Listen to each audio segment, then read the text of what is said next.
बिस्मिल्लाहिर्रहमानिर्रहीम। अस्सलाम वालेकुम नाज़रीन इकराम, मैं हूं मखदूम शहाबुद्दीन और आप देख रहे हैं मेरा फेसबुक और यूट्यूब चैनल। उम्मीद करता हूं आप सब लोग बखैर वाफियत होंगे और जहां भी होंगे अपने अहले खाना समेत खुश भी होंगे और महफूज भी। नाज़रीन इकराम, सिचुएशन इस वक्त कन्फ्यूजन का शिकार है। अभी कुछ भी कहना या किसी नतीजे पर पहुँचना या कोई नतीजा अखज़ करना कबल अज़ वक्त है और बहुत सी उम्मीदें भी लगा लेना इस वक्त ज़ाहिर बात है कि कबल अज़ वक्त होगा। लेकिन आज जो डेवलपमेंट्स हुई हैं ये बड़ी इंटरेस्टिंग है। Supreme court practice and procedure act पिछली पार्लियामेंट में जो पीडीएम की एक हुकूमत थी उसने पास किया, उसके खिलाफ दरखास्तें आईं, उन पर समाअत हुई। चीफ जस्टिस उमर अता बंदियाल जो हैं साबिक चीफ जस्टिस, उन्होंने स्टे दिया। उसके बाद जस्टिस काजी फैज़ ईसा ने अपनी पोजीशन वाज़ेह की कि वो बेंच जो है वो नहीं बनाएंगे और वो इस तरह की किसी बने हुए बेंच का जब तक उस पर स्टे है हिस्सा भी नहीं बनेंगे। और जस्टिस उमर अता बंदियाल ने जब जस्टिस काजी फैज़ ईसा को सिविलियंस के फौजी अदालतों में ट्रायल के केस में बेंच का हिस्सा बनाया तो काजी साहब उधर से उठ गए। अब काजी साहब ने आते साथ सबसे पहले जारी बात है कि इस मामले को सेटल करना था, क्योंकि उनका मौक़िफ़ ये था कि ये जो supreme court practice and procedure act के खिलाफ दरखास्तें हैं, इन पर हुक्म इम्तना है, स्टे है, ये जब तक मामला सेटल नहीं होता उस वक्त तक चीज़ें आगे नहीं बढ़ सकती। अब जो समाअत है वो भी पाकिस्तान की 77 साल हिस्ट्री में पहली मरतबा लोगों ने सुप्रीम कोर्ट ऑफ पाकिस्तान का कमरा अदालत देखा, वहाँ पर किस तरह से समाअत होती है। ऑल्दो अंग्रेज़ी में थी लेकिन लोगों को समझ आ गई कि किस तरह के मामलात होते हैं। और ये समाअत जो है इसमें 70% वक्त, जो कि अलार्मिंग चीज़ थी, वो ये थी कि 70% जो इसमें टाइम है वो जज साहिबान ही बोलते रहे और एक दूसरे को ही ये बेसिकली सुनाते रहे। वकला को कम वक्त दिया गया और एक क्लियर आप कह लें कि डिवाइड जो है वो ओपिनियन की होती भी है। लेकिन ये इसलिए इस केस के अंदर, इस सिनेरियो के अंदर ये डिवाइड जो है ये अहमियत की हामिल हो गई क्योंकि ऑलरेडी उमर अता बंदियाल साहब के दौर के अंदर भी सुप्रीम कोर्ट में धड़ेबंदी के हवाले से खबरें थी और तस्दीक भी हुई, एक जानिब 8 एक जानिब 7। अब फिर से वही बात सामने आई और उस बयानिए को, उस नैरेटिव को तक़वियत मिली कि एक जानिब अब पहले जिधर 8 थे अब उधर 7 है, लेकिन दूसरी साइड पर जहाँ पर 7 थे वहाँ पर 8 हो चुके हैं। ये सब कुछ हुआ। लेकिन जारी बात है नाज़रीन इकराम के जो सीनियर मोस्ट जस्टिस होते हैं वो बड़े इंपॉर्टेंट हैं और इसमें जो इंपॉर्टेंट डेवलपमेंट्स हैं वो बड़ी अहम हैं क्योंकि जो एंड पर जस्टिस काजी फैज़ ईसा ने ब्रेक ली और फिर शाम के वक्त लेट ऑफिस आवर्स के बाद ही बल्कि जो समाअत हुई उसमें बड़ा मुख्तसर सा उन्होंने आके, क्योंकि ये उम्मीद जाहिर की जा रही थी कि एक यूनानिमस डिसीजन लिया जा सकता है। अब यहाँ पर क्या हुआ, इसमें यह हुआ कि जस्टिस काजी फैज़ ईसा आए और उन्होंने कहा कि हम आपस में मुशावरत कर लेंगे कि हमने बेंचेस कैसे तश्कील देने हैं। और इसमें यही तो फिर वकील साहब ने कहा कि ये तो आप मेरा काम आसान कर रहे हैं, ये काम आपका आपस में डिसाइड करने का है, यही तो मेरा मौक़िफ़ है, यही तो मेरा स्टांस है, यही तो मेरा नैरेटिव है, यही तो मेरी इस्तदा है, यही तो मेरी दरख्वास्त है सुप्रीम कोर्ट के आगे कि पार्लियामेंट डिक्टेट नहीं कर सकता। और बेसिक नुकता भी यही है कि पार्लियामेंट ने सुप्रीम कोर्ट के रूल्स एंड प्रोसीजर तब्दील कर दिए। ये बिल्कुल अच्छा किया होगा कि एक शख्स की बादशाहत नहीं होनी चाहिए। काजी फैज़ ईसा साहब अपनी मर्जी से बेंच बिल्कुल ना बनाएं, बल्कि इस सब के अंदर ये चीज इसी तरीके से चलती रहे और 3 टॉप मोस्ट जजेस ही बनाए, बिल्कुल ठीक बात है। लेकिन प्रेसिडेंट, बात बार बार आ रही थी कि एक प्रेसिडेंट सेट हो जाएगा, फिर कल को ये इख्तियार जो सुप्रीम कोर्ट के चीफ जस्टिस से पार्लियामेंट ले रही है वो वापस भी कर सकेगी और इसमें 2/3 मेजॉरिटी भी उन्हें नहीं चाहिए होगी। और इसके साथ ही साथ वो और बहुत कुछ कर लेंगे। वो कहेंगे कि जी सुप्रीम कोर्ट के आइंदा से जज को फारिग करना पार्लियामेंट का काम है और वो एक एक्ट पास कर देंगे, फिर आपको उस पर सरे तस्लीम खम करना होगा, फिर पार्लियामेंट एक क्लियर मेजॉरिटी से एक और करारदाद के जरिए जज साहब को घर, मतलब फिर तो कुछ भी आपने एक इदारे, वो एक प्रेसिडेंट, उसकी असल में चीज़ें जो हैं वो सामने आ रही थी। जो खातून जज साहिबा हैं, जस्टिस साहिबा, उन्होंने बड़ा अहम नुकता रेज किया कि फ्लॉ एक टेक्निकल, और काजी फैज़ ईसा साहब ऑल्दो वो यही कह रहे हैं कि भाई मैं तो ये ये अच्छी चीज़ है कि जो इख्तियार है वो चीफ जस्टिस का ना हो, टॉप के 3 लोगों का हो, लेकिन वो भी इस बात पर आए कि ये कहा जा रहा था कि अपील का हक दिया जाए और अपील पिछले बेंच से बड़ा बेंच सुनेगा। फुल कोर्ट की अपील का इसमें लिखा नहीं हुआ, यानी वेग है, एम्बिगिटी है। फुल कोर्ट की अपील फिर कौन सा, फुल कोर्ट से बड़ा बेंच कौन सा होता है, अब इस सब के अंदर चीफ जस्टिस ऑफ पाकिस्तान ने कहा कि बेंचेस की तश्कील से मुतल्लिक दोनों सीनियर जजेस से मुशावरत की, क्योंकि 3 जजेस की कमेटी जिसमें चीफ जस्टिस और बाकी 2 जस्टिस, एक आपके हो गए जी जस्टिस साहब जो कि सरदार तारिक मसूद साहब है, उनका इशू नहीं है। मसला यह है कि आज जिस तरह से जस्टिस मुनीब, जस्टिस एजाजुल एहसन, इन्होंने रिमार्क्स और ये सारी चीजें हुई, और इसमें चीफ जस्टिस पाकिस्तान ने कहा कि इस हफ्ते बेंचेस की तश्कील अब मैं कर सकूंगा, क्योंकि एक सवाल पैदा ये हो रहा था क्योंकि आज उन्होंने कर दी थी समाअत मुलतवी। और इस सब के अंदर ख्वाजा तारिक रहीम ने कहा कि अगर आपने आपस में ही तरीकाकार तय करना है, यही तो मेरा केस है, यही तो मेरा पॉइंट है, हम आपस में मुशावरत कर लेंगे कि बेंचेस कैसे तश्कील देने हैं, ये हमारा आपस का काम होगा, ये इन्होंने कहा। अब यहां पर मैं आपके सामने पहले पूरी कार्रवाई रख देता हूं।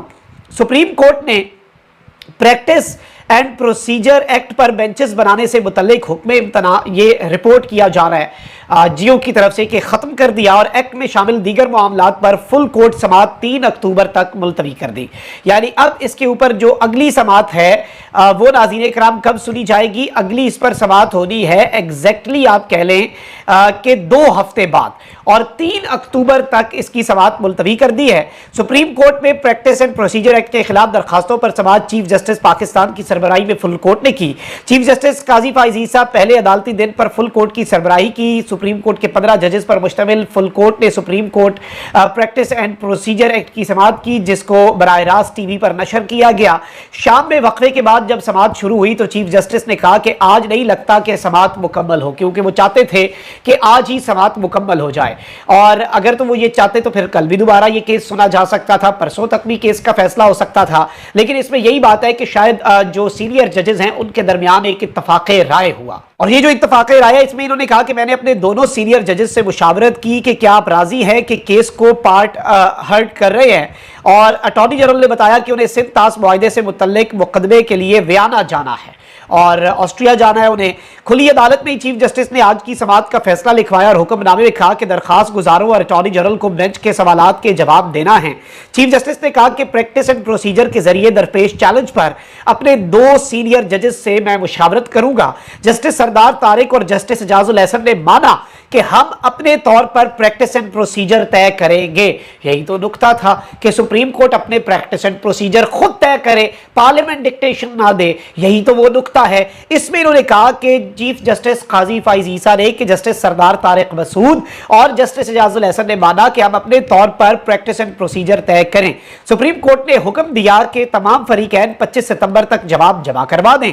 अदालत के सामने फुल कोर्ट तश्कील की दरखास्त की गई थी। दरखास्त गुजारों ने फुल कोर्ट पर कोई एतराज नहीं किया और सुप्रीम कोर्ट ने दरखास्तों पर फुल कोर्ट तश्कील दिया है। चीफ जस्टिस ने कहा कि अपने साथी जजों से मशवरा करके बेंच बना रहा हूं, आप सब बुरा ना माने तो दलाइल मुख्तसर और जामे रखा करें।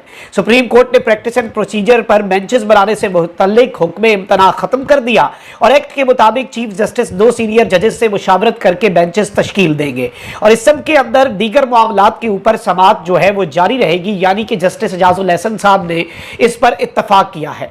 अब इसके थ्रू अब जो आइंदा आने वाला अदालती हफ्ता है उसमें जाहिर बात है केसेस तो चलने हैं, सुप्रीम कोर्ट रुक तो नहीं सकती। तो सुप्रीम कोर्ट ने रवा हफ्ते का जजेस का रोस्टर जारी कर दिया है। रोस्टर चीफ जस्टिस समेत 2 सीनियर जजेस की मुशावरत से जारी किया गया। चीफ जस्टिस और 2 सीनियर जजेस ने 5 बेंचेस जो हैं वो तश्कील दिए हैं।